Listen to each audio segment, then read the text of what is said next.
अस्सलाम वालेकुम। बोलीज में खुशामदीद। मैं हूँ गौहर इशरत और मैं हूँ माहरूख शहरियार। बुलेटिन का बाकायदा आगाज़ करेंगे इंतहाई अफसोसनाक खबर के साथ। आपको ये बता दें कि नॉर्थ कराची से लापता बच्चे सारिम, जिसको मुस्तकिल तौर पर ढूंढा जा रहा था, उसकी लाश मिली है। लाश घर के करीब पानी के टैंक से बरामद हुई है। बताया जा रहा है कि 7 साला सारिम 11 रोज़ कबल पुरस्रार तौर पर लापता हुआ था। पुलिस और अहले खाना के साथ साथ जो मीडिया है वो भी बार बार इस बच्चे की खबर नशर कर रहा था। सोशल मीडिया पर मुख्तलिफ पोस्ट की जा रही थी कि ये बच्चा कहीं से मिल जाए, क्योंकि उनके वालिदैन बहुत परेशान थे। लेकिन आज तो ये इंतहाई अफसोसनाक खबर मौसूल हो रही है। बिल्कुल इंतहाई अफसोसनाक खबर मौसूल हुई है। मुख्तलिफ नोटिस भी लिए गए। इस मुतालिक मजीद क्या तफसीलात हैं, क्या पेशा सामने आई है, खुर्रम गुलजार से जानते हैं।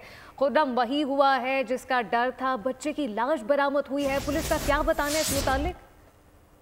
देखिए, पुलिस का कहना यह है कि बच्चे की तलाश के लिए 4 टीमें तश्कील दी गई थी, जो कि मुख्तलिफ इदारों के साथ काम कर रही थी। ताहम अब ये बताया जा रहा है कि आज सुबह जब वॉलमैन अपार्टमेंट, जिस अपार्टमेंट में ये बच्चा रिहाइश पजीर था, क्योंकि 7 जनवरी को बच्चा घर से निकल के मदरसे गया है और मदरसे से छुट्टी के बाद ये बच्चा पुरस्कार तौर पर लापता हुआ था, जिसकी तलाश जारी थी। पुलिस ने तमाम जो फ्लैट्स हैं मशकूक, उनको भी तलाश किया था। पुलिस ने ये दावा किया था कि हमने जो अपार्टमेंट में टैंक मौजूद है, जो सीवरेज लाइनें हैं, उनको मुकम्मल तौर पर सर्च कर लिया है। लेकिन पुलिस की जानिब से ये नाअहली भी सामने आई है कि अब जब आज वॉलमैन सुबह अपार्टमेंट के उस टैंक में उतरा है, तो उस वॉलमैन ने ये निशानदेही की कि बच्चे की लाश यहाँ टैंक में मौजूद है, जिसके बाद फौरी तौर पर रेस्क्यू इदारे और पुलिस मौके पर पहुंची है और अब जो है बच्चे की लाश को निकालकर अब्बासी शहीद अस्पताल मुंतकिल किया जा रहा है, ताकि बच्चे का पोस्टमार्टम किया जा सके। एक और इसमें एक नाअहली सामने आई है। एसएससी सेंट्रल का बताना है कि जो अपार्टमेंट के अंदर जो टैंक मौजूद था, उसको एक गत्ते से ढांपा गया था। तो कभी शुबा है कि बच्चा जो है वो बेदहानी में खेल कूद के दौरान, क्योंकि इस बच्चे की उम्र सिर्फ 7 साल थी और वो बेदहानी में उसका पाँव उस टैंक के ऊपर रखे हुए गत्ते पे पड़ा और वो टैंक में जा गिरा। ये हादसा इब्तदाई तौर पे अभी पुलिस इस बात की तस्दीक करेगी कि इस तरह हो सकता है, लेकिन अभी मजीद इसमें तफ्तीश की जाएगी कि बच्चे को या किसी ने टैंक में फेंका तो नहीं है। लेकिन इस बारे में कुछ भी कहना कबल वक्त है। ताहम मुख्तलिफ नोटिस लिए गए। वज़ीर दाखिला की जानिब से मैं यहाँ पर एक सवाल करना चाहूँगी, क्योंकि ज़ाहिर है ये केस बहुत ज़्यादा हाई प्रोफाइल केस बन चुका था, क्योंकि मुख्तलिफ जो प्लेटफॉर्म्स हैं वहाँ पर इस बच्चे के लिए आवाज़ उठाई जा रही थी। CCTV कैमरे की मदद नहीं ली गई है? जो आसपास इलाका है वहाँ से सर्च आउट किया गया है कि कहाँ पर ये बच्चा गया, ये बच्चा टैंक में कैसे आया? क्योंकि वालिदैन का तो क्लेम था कि उन्होंने वॉशरूम्स, TV लाउंज, सोफे, मतलब सोफों के नीचे तक देखा उन्होंने कि बच्चे अक्सर छुप जाते हैं। उनके तो ये बयानात सामने आ रहे थे। देखिए, बिल्कुल ऐसा ही था।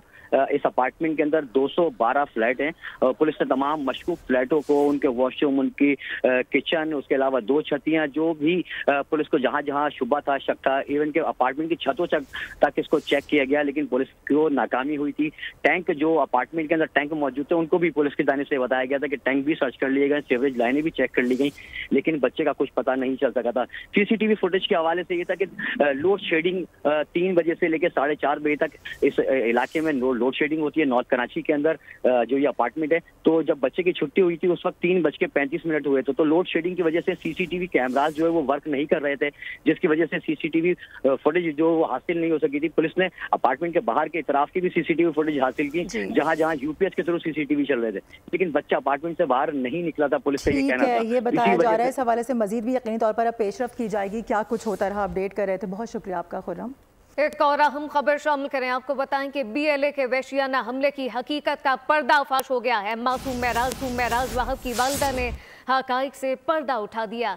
11 जनवरी को BLA ने 2 मासूम शहरियों को वहशत का निशाना बनाया। इस मुतालिक तफसीलात क्या है, नुमाइंदा खुसूसी सलमान अबान से जानते हैं। सलमान, बताइएगा।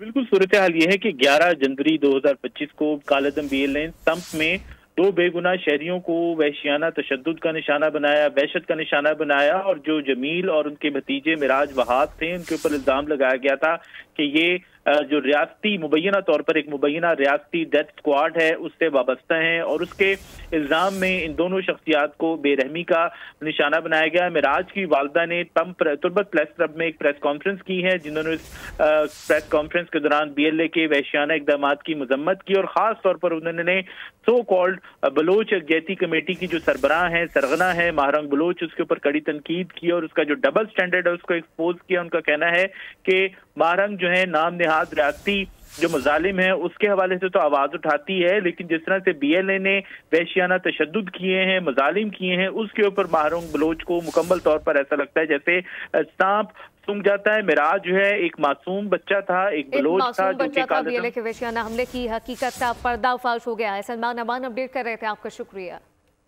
खबरों के सिलसिले को आगे बढ़ाएंगे, बात करेंगे एक और कश्ती हादसे से मुतालिक। मराकश में एक और गैर कानूनी तारिकीन वतन की कश्ती बेरहम मौजों की नज़र हो गई है। हादसे में 44 पाकिस्तानियों समेत 50 तारिकीन वतन लुक़मा अजल बन चुके हैं।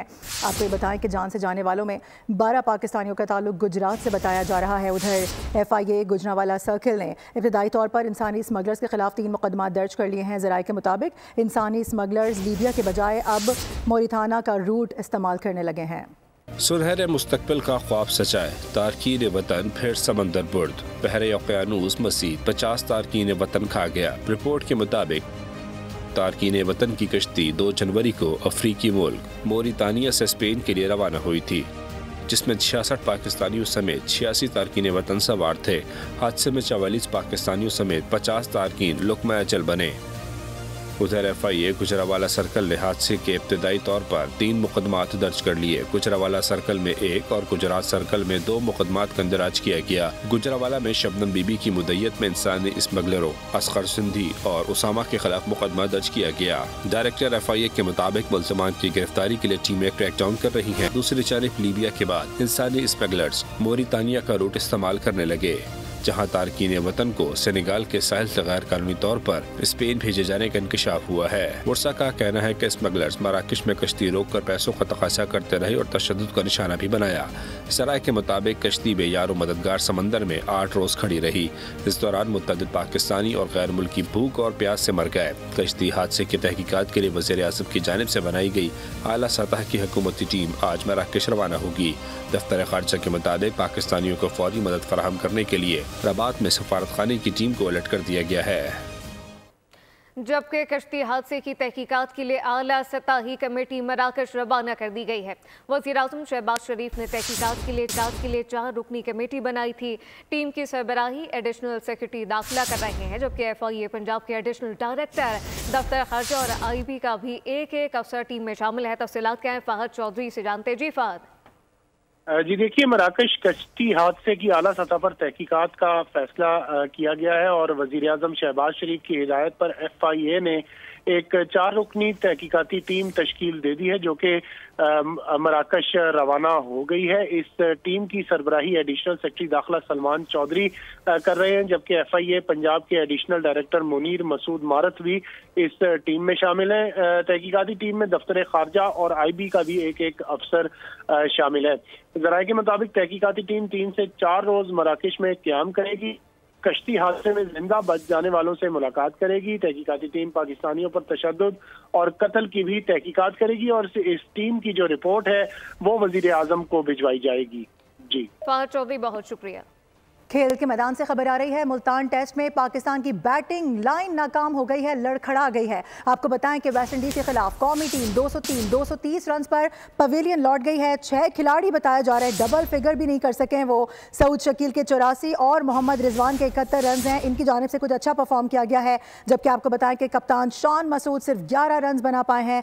बाबर आजम 8 रन पर हिम्मत हार गए और इसके साथ साथ कामरान गुलाम के भी सिर्फ 5 रन ही रिकॉर्ड हो सके हैं। बानी PTI और बुशरा बीबी के खिलाफ 190 मिलियन पाउंड रेफरेंस का फैसला सुना दिया गया।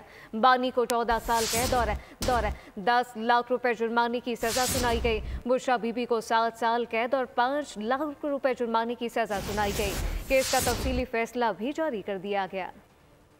190 मिलियन पाउंड रेफरेंस, बानी PTI और बुशरा बीबी को सजा। एहतसाब अदालत इस्लामाबाद के जज नासिर जावेद ने अडियाला जेल में फैसला पढ़कर सुनाया। बानी PTI को 14 साल कैद और 10 लाख रुपए जुर्माने की सजा सुना दी गई। बुशरा बीबी को 7 साल कैद और 5 लाख रुपए जुर्माने की सजा सुनाई गई। अलकादिर यूनिवर्सिटी को सरकारी तहवील में लेने का हुक्म दिया गया है। जिस वक्त फैसला सुनाया गया, बानी PTI, बुशरा बीबी और तहरीक इंसाफ की क़यादत कमरा अदालत में मौजूद थी। केस का तफसीली फैसला भी जारी कर दिया गया। फैसला फैसला 148 सफ़हात पर मुश्तमिल है। दीगर 6 मुल्जिमान को इश्तिहारी करार दिया गया है।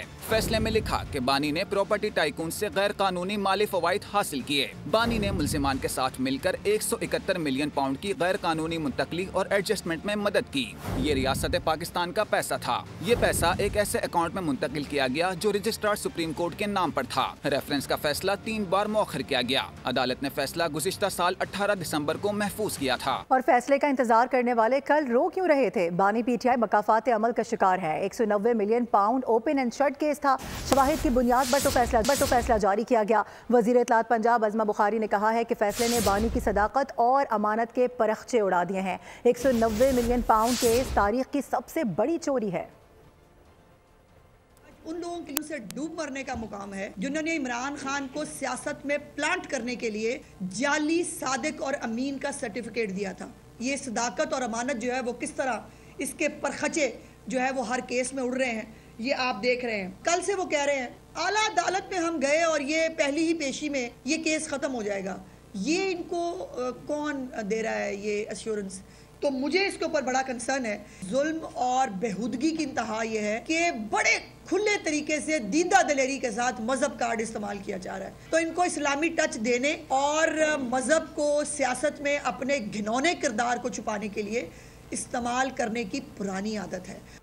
इंसाफ का बोलबाला हुआ। बानी पीटीआई बेगुनाही साबित ना कर सके।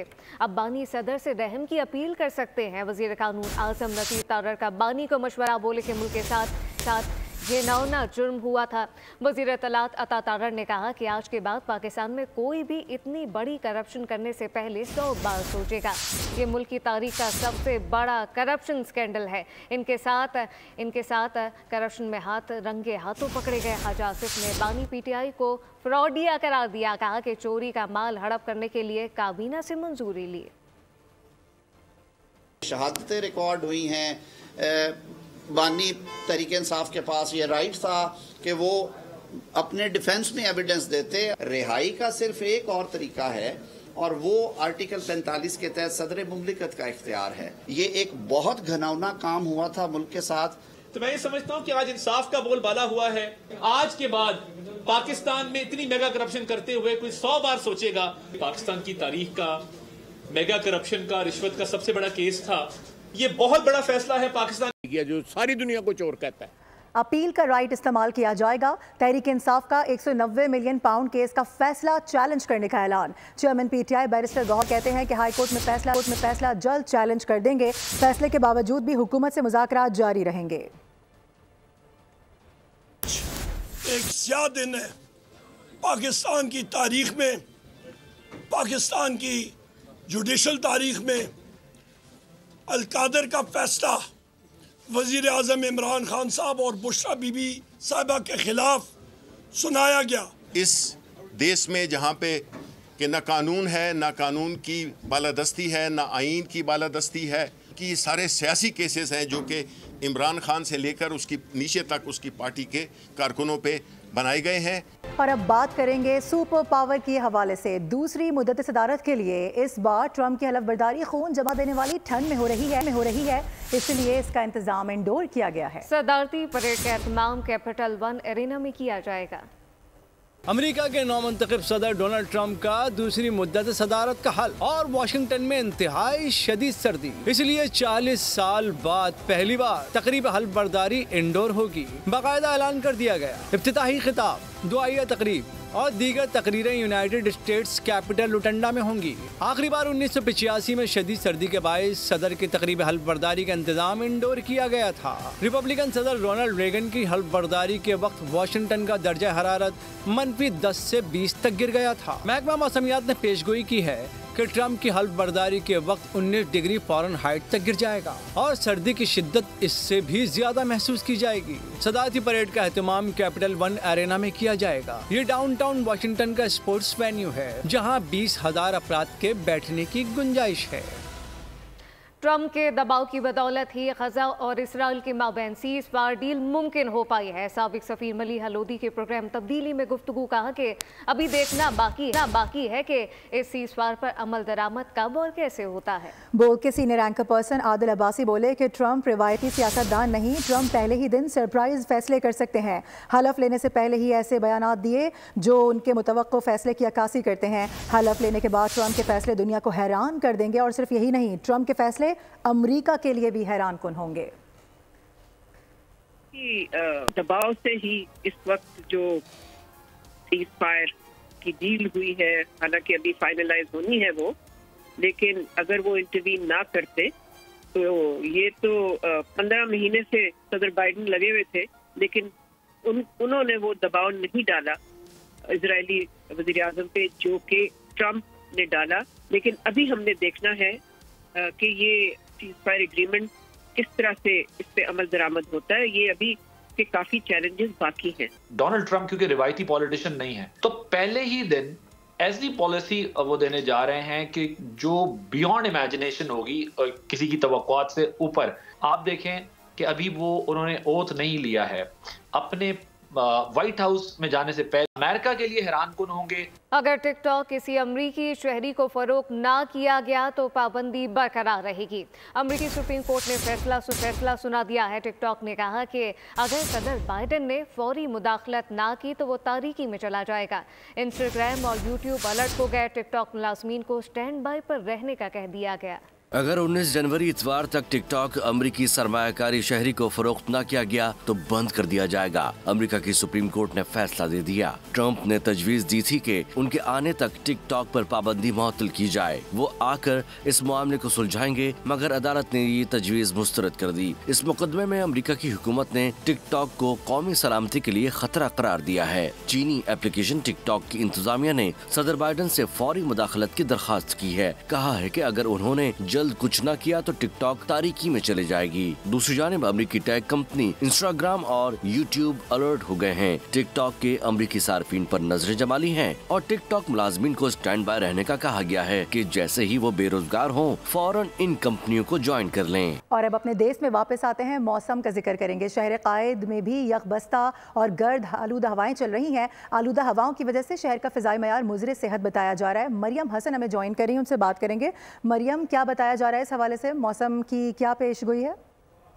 शहर में आज भी यकबस्ता हवाओं का राज है। तकरीबन 20 से 22 किलोमीटर फी घंटा की रफ्तार से शहर में हवाएं चल रही हैं और तकरीबन 25 से 35 किलोमीटर फी घंटा की रफ्तार से हवाओं के झकड़ भी चलते हुए नजर आ रहे हैं। महकमा मौसमियात के मुताबिक हवाओं का सिलसिला जो है वो आज शाम तक थम जाएगा। अलबत्ता आज जो है मिनिमम टेम्परेचर वो 14.5 डिग्री सेंटीग्रेड रिकॉर्ड किया गया है और आज मैक्सिमम टेम्परेचर जो है वो तकरीबन 26 से 28 डिग्री सेंटीग्रेड के दरमियान रिकॉर्ड होने का इम्कान जाहिर किया जा रहा है। और आज कराची जो है दुनिया के आलूदा तरीन शहरों की फहरिस्त में 5वें नंबर पर आया है। यही वजह है कि माहिरीन सेहत ने शहरियों को एहतियाती तदाबीर इख्तियार करने की हिदायत की और खुसूसन वो अफराद जो कि हसास तबीयत के मालिक हैं उनको हिदायत जारी करते हुए कहा गया है कि वो जब भी घरों से बाहर निकलें तो मास्क का इस्तेमाल ज़्यादा से ज़्यादा करें और खुसूसन वो अफराद जिनको सांस और बहुत शुक्रिया। गिलगित बल्तिस्तान में शदीद सर्दी से आबशारे, नदी नाले, झीलें मुकम्मल तौर पर मुंजमद हो गई हैं, जबकि आज से बारिश और बर्फबारी का इम्कान जाहिर किया गया है। गिलगित बल्तिस्तान के मौसम की सूरत हाल जानते हैं नदीम खान से। जी बिल्कुल, गिलगित बल्तिस्तान इन दिनों शदीद सर्दी की लपेट में है और शदीद सर्दी का अंदाज़ा आप इस बात से लगा सकते हैं कि इस वक्त हम बल्तिस्तान डिवीज़न में मौजूद हैं और शदीद सर्दी की वजह से एक तवील आबशार जो है वो मुकम्मल तौर पर जो है वो मुंजमद हो चुकी है। और यही सूरत हाल आपको गिलगित बल्तिस्तान के जो दीगर बालाई इलाके हैं वहाँ पर भी तमाम नदी नाले और झीलें जो हैं वो मुकम्मल तौर पर शदीद सर्दी की वजह से मुंजमद हो चुकी हैं। दर्जे हरारत जो है वो नुक्ता इंजमात से नीचे गिर चुका है। और इसके साथ साथ आपको ये बता दें कि महकमा मौसमियात के मुताबिक आइंदा 3 से 4 रोज़ तक जो नया बारिशों का और बर्फबारी का सिलसिला शुरू हुआ है वो जारी रहेगा और सर्दी की शिद्दत में मज़ीद इजाफा होने का इम्कान है। दूसरी जानिब ज़िली इंतजामिया की जानिब से हिदायत जारी की गई हैं कि इन बारिश और बर्फबारी के दौरान जो है वो गैर ज़रूरी सफ़र से इज्तनाब किया जाए, क्योंकि जहाँ पे लैंड स्लाइडिंग का ख़तरा मौजूद है वहीं पर जो है शाहराहों पर का भी खतरा मौजूद है। बहुत शुक्रिया। हादसा और दीगर वाक़यात का जिक्र आपको बताएं कि कराची में मुख्तलिफ ट्रैफिक हादसात के दौरान एक शख्स जाम बहक जबकि मुतादिद जख्मी हो गए। उधर शहर में जारी ड्राइविंग लाइसेंस मुहिम में भी तेजी आ गई है। पुलिस के क्रैकडाउन के बाद से बड़ी तादाद में शहरी ड्राइविंग लाइसेंस बनवाने पहुंच रहे हैं। कराची में बेएहतियात ड्राइविंग से हादसात का सिलसिला रुक न सका। डिफेंस के करीब तेज रफ्तार सुजुकी गाड़ी से जा टकराई। हादसे में एक शख्स जाँ बहक, 18 जख्मी हुए। इमदादी टीमों के मुताबिक हादसे में दोनों गाड़ियां मुतासिर हुई, जबकि हादसे के बायस कोरंगी रोड पर ट्रैफिक की रवानी मुतासिर रही। उधर नाजिमाबाद अंडर बाईपास पर तेज रफ्तार हाईरूफ उलट गई, जिससे खातून जख्मी हुई। रेस्क्यू इदारे के मुताबिक खातून को फौरी तौर पर इमदाद के लिए अस्पताल मुंतकिल कर दिया गया। महमूदाबाद के करीब डंपर उलटने से ड्राइवर जख्मी हो गया। जेल चौरंगी पुल के करीब भी तेज रफ्तार गाड़ी फुटपाथ पर चढ़ गई। हादसे में ड्राइवर जख्मी हुआ, जिसे तिब्बी इमदाद के लिए अस्पताल मुंतकिल कर दिया गया। और अब आपको ये बताएं कि अपने इर्द गिर्द फैली तल्ख सच्चाइयों को इंसानों और खाकों के कालिब में ढालकर अमर हो जाने वाले सादत हसन मंटो को बिछड़े 70 बरस बीत चुके हैं। नामवर अफसाना निगार सादत हसन मंटो ने टूबा टेक सिंह, खोल दो, ठंडा गोश्त, धुआं और बू समेत कई बेहतरीन अफसाने तख्लीक किए। न्यूज़ बुलेटिन से फिल वक्त इतना ही। विजिट कीजिए boldnews.com और देखते रहिए बोल्ड।